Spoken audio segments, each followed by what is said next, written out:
My mom moved up to the loft after her brothers died.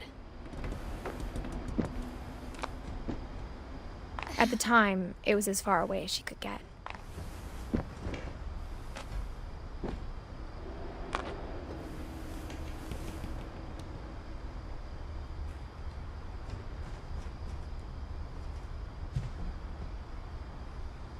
Religion was another thing my mom never talked about, but I think it helped her a lot after her dad died.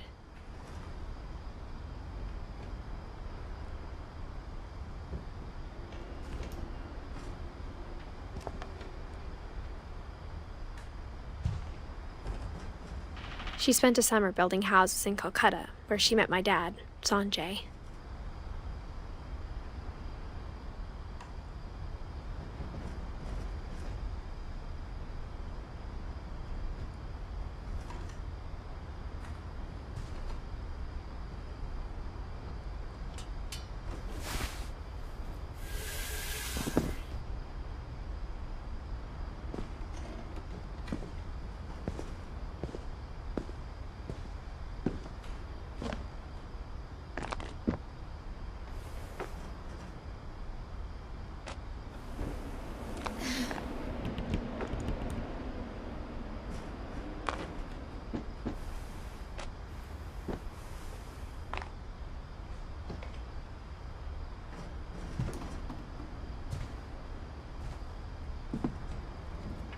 My mom moved to India a week after graduation and got a job teaching English. Louis was born a year later.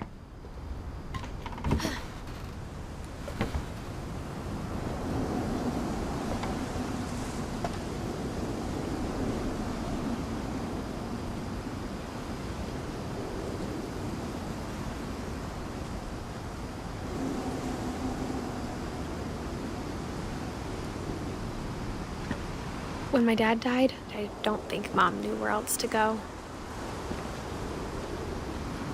I'm sure Edie was happy to have her back.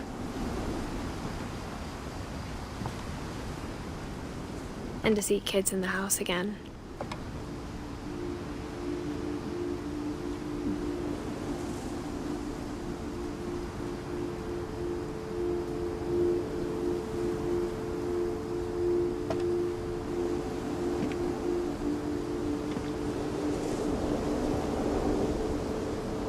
The house had to get a little bigger, but Edie was used to that.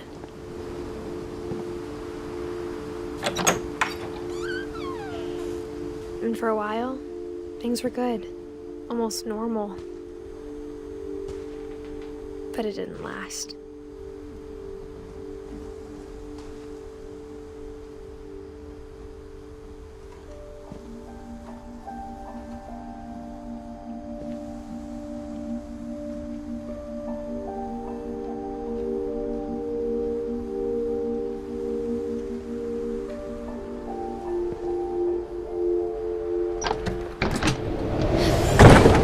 The beginning of the end was Milton's 10th birthday, when Edie gave him a castle.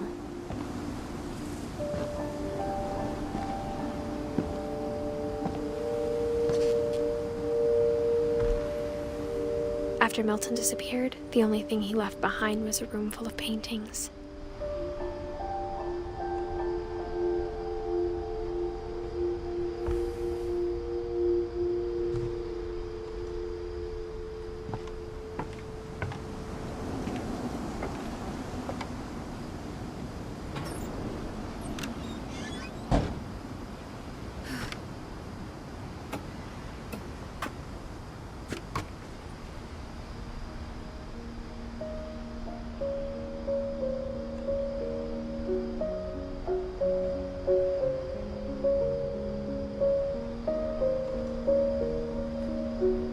I think Edie was happy to finally have another painter in the family.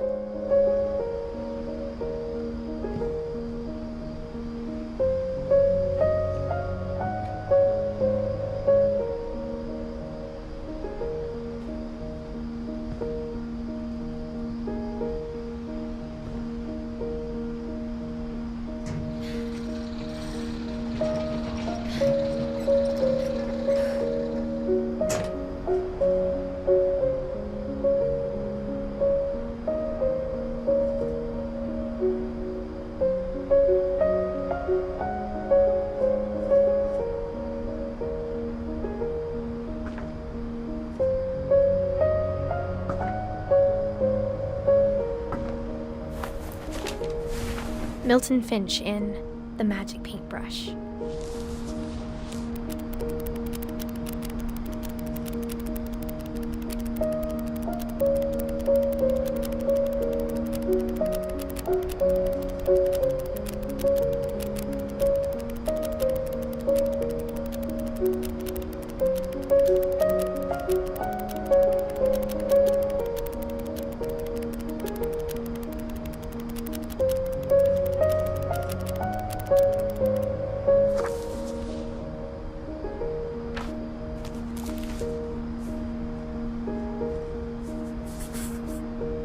I was 4 when Milton disappeared.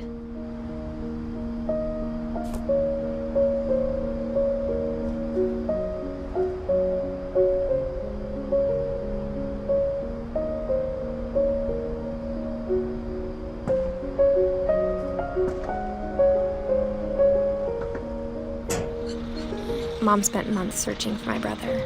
Then she sealed the doors.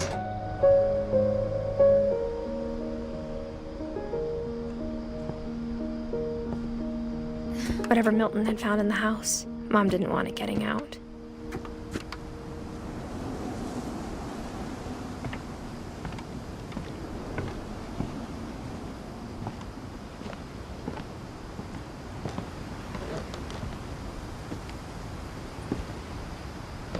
Mom definitely blamed Edie, but I think Lewis blamed himself.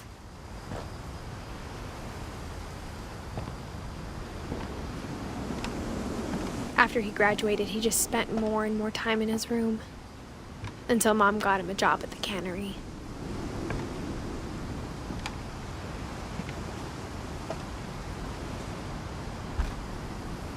Everyone always told me to stay out of Lewis's room, except Lewis.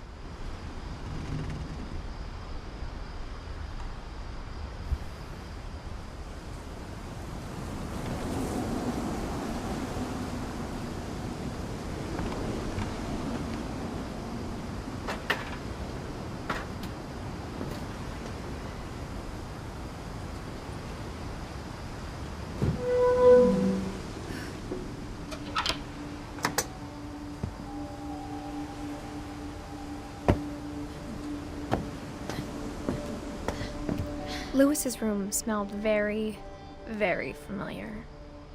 That part of him lived on.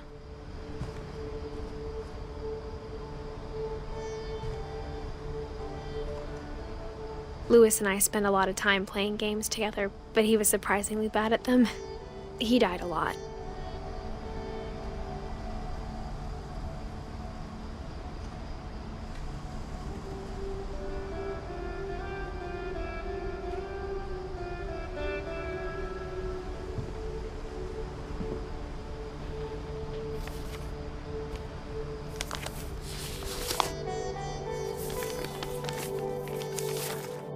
Dear Mrs. Finch, as Lewis's psychiatrist, I can understand your desire for an explanation. As I see it, the trouble began in January, shortly after we convinced your son to seek treatment for substance abuse. Newly sober, I believe Lewis first noticed the monotony of his daily life.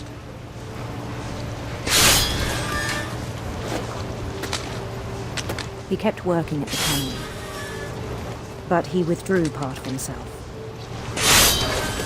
In our sessions, I saw the same behavior. His mind began to wander. I asked him to describe it. He said he started small, imagining a labyrinth. He'd feel his way about. Then something moved. Bats. And toads.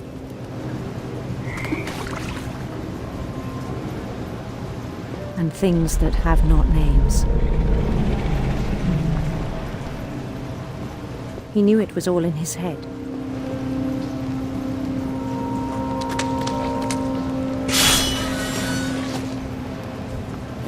But he took it very seriously. I had hoped he'd find himself.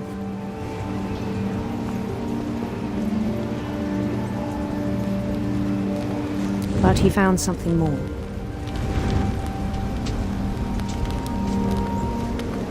I worried about him then.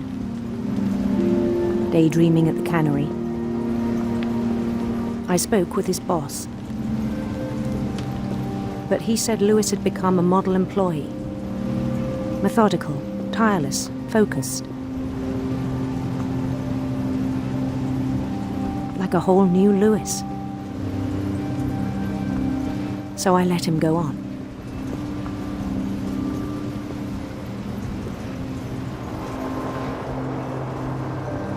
I even encouraged him.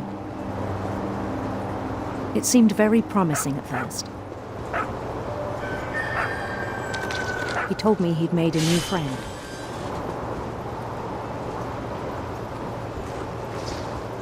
On the edge of a city he named Lewis Topia.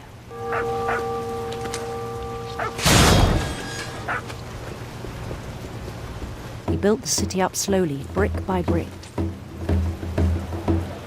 Then he made musicians.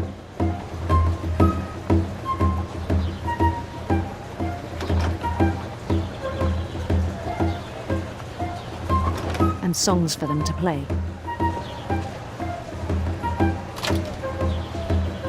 He talked about starting a band. And he was always humming something.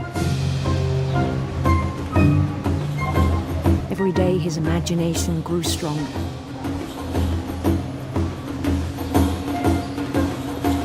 He no longer spoke at the cannery.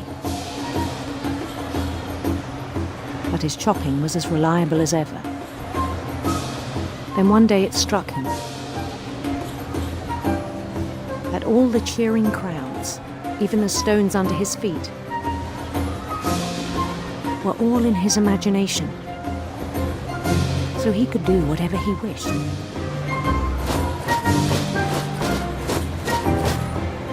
He held an election for mayor. And he won. They begged him to stay, but his mind was already wandering. It became a game for him.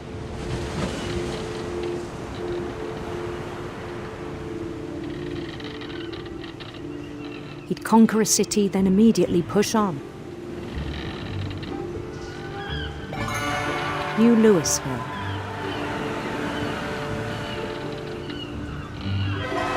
St. Louis. He started drifting away from our reality.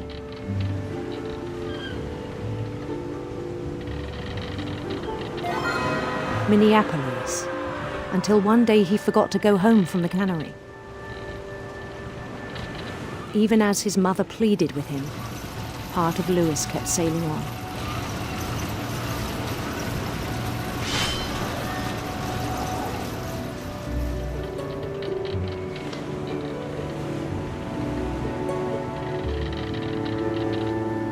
In Lewisburg, he heard rumors of a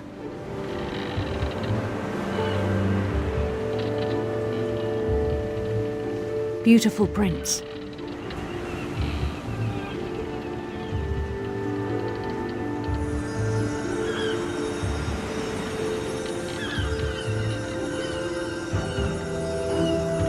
The prince was on his own quest for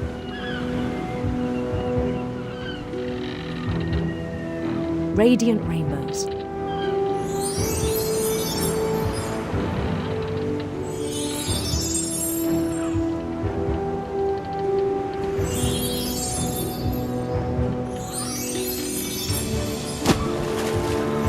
He followed the sound of his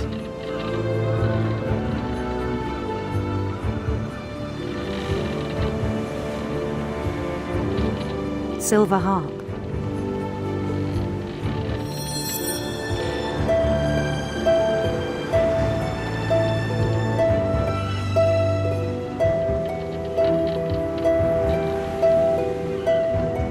His chase led him to a golden palace east of the sun and west of the moon.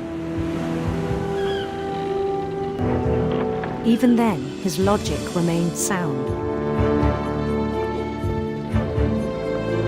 He knew the world was all in his imagination.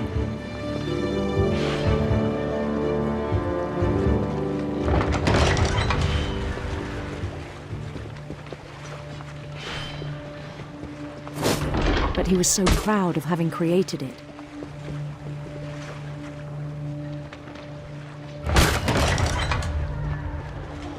In his own eyes, he'd become something greater than a king.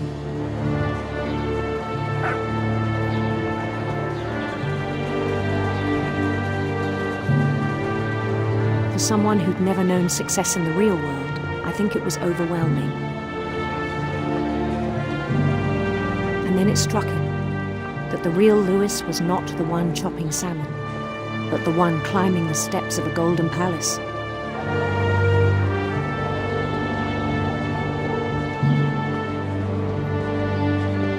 My imagination is as real as my body, he told me. It was hard to argue with him.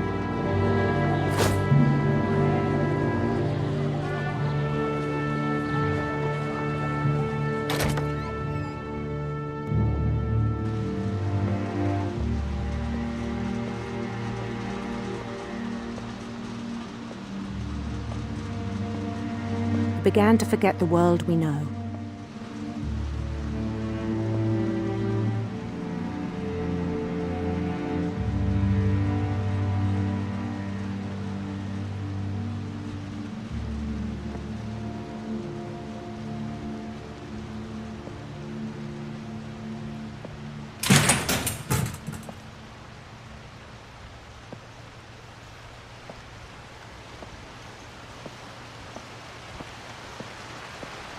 I think it pained him to remember Lewis, the cannery worker.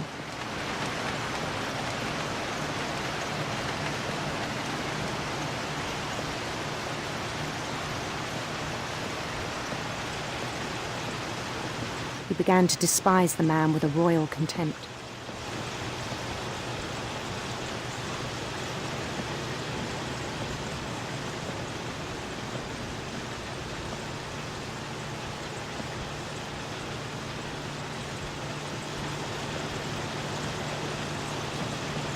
I still thought I could save him.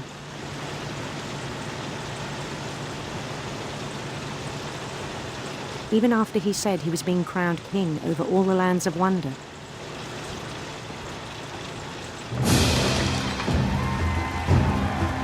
The palace would be packed with his companions.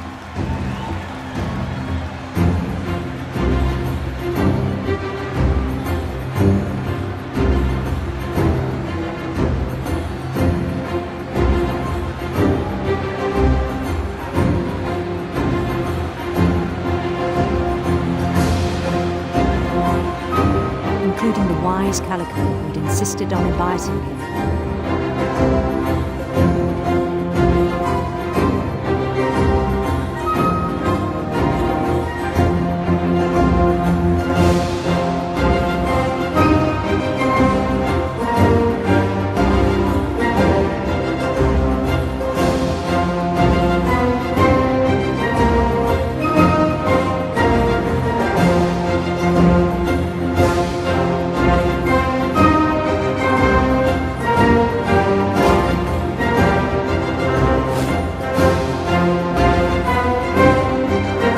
Prince waited, holding his crown.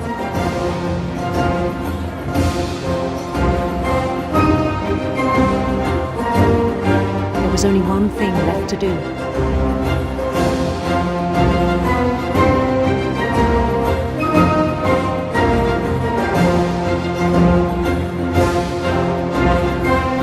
Bend down his head.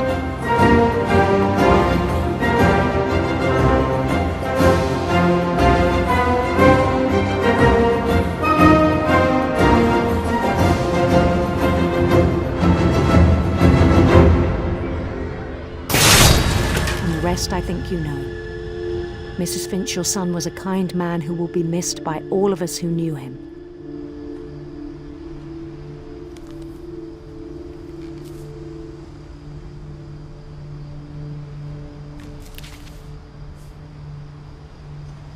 My brother was really cool. I wish you could have met him.